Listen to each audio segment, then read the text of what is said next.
Hello, welcome to cook with Rini. ഇന്ന് ഞാൻ വന്നിരിക്കുന്നത് ഒരു സ്മൂത്തി ആയിട്ടാണ്. Strawberry avocado banana smoothie. വളരെ ഹെൽത്തി ആയിട്ടുള്ള ഒരു സ്മൂത്തിയാണ്. ഒരു വൈറ്റമിൻസ് ആൻഡ് മിനറൽസിൻ്റെ ഒക്കെ ഒരു കലവറ എന്ന് തന്നെ പറയാവുന്ന പോലെ ഉള്ളൊരു സ്മൂത്തി.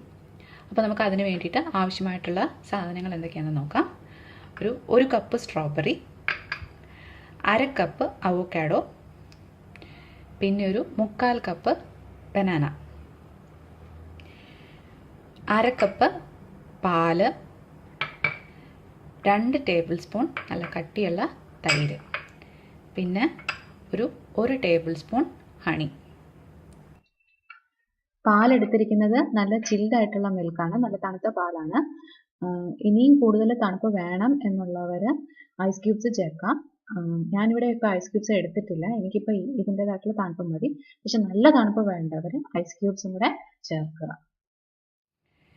ഇത്തരം ഫ്രൂട്ട്സ് എടുത്ത് വെച്ചിട്ടുണ്ട്. ഇനിയുള്ളത് വളരെ സിമ്പിളായിട്ടുള്ള പ്രൊസീജിയറാണ്. ഇതെല്ലാം കൂടി ഒരു ബ്ലെൻഡറിലേക്ക് എടുത്തിട്ട് ബ്ലെൻഡ് ചെയ്തെടുക്കുക നല്ലപോലെ. ഞാനിപ്പോൾ ഇവിടെ ഒരു ബ്ലെൻഡർ എടുത്ത് വെച്ചിട്ടുണ്ട്. അതിലേക്ക് ഞാൻ ഫ്രൂട്ട്സ് ഓരോന്നായിട്ട് ചേർത്ത് കൊടുക്കുകയാണ്. ആദ്യം സ്ട്രോബെറി, പിന്നെ ബനാന,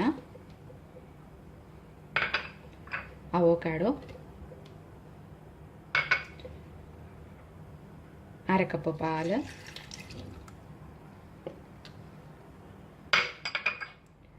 2 ടേബിൾ സ്പൂൺ തൈര്, പിന്നെ 1 ടേബിൾ സ്പൂൺ ഹണി. ഇനി നമുക്കിതൊരു ബ്ലെൻഡറിലേക്ക് വെച്ച് നല്ലപോലെ ബ്ലെൻഡ് ചെയ്തെടുക്കാം.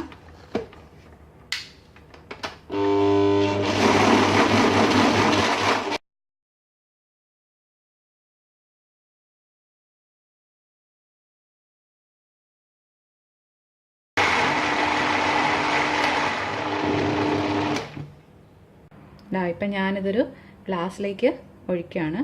കണ്ടോ, നല്ല സ്മൂത്തായിട്ട് ബ്ലെൻഡായിട്ടുണ്ട്. ഇതുപോലെ ഒരു ഗ്ലാസ്സിന് 1 ഗ്ലാസും 1/4 ഗ്ലാസും കൂടെയുള്ള ക്വാണ്ടിറ്റി ഉണ്ടാക്കാൻ വേണ്ടിയിട്ടാണ് ഇത്രയും കിട്ടിയിരിക്കുന്നത്. അപ്പോൾ എല്ലാവരും ഇത് ട്രൈ ചെയ്ത് നോക്കണം. ഇഷ്ടമായെങ്കിൽ ഷെയർ ചെയ്യാനും ലൈക്ക് ചെയ്യാനും കമൻറ്റ് ചെയ്യാനും മറക്കരുത്. Thank you.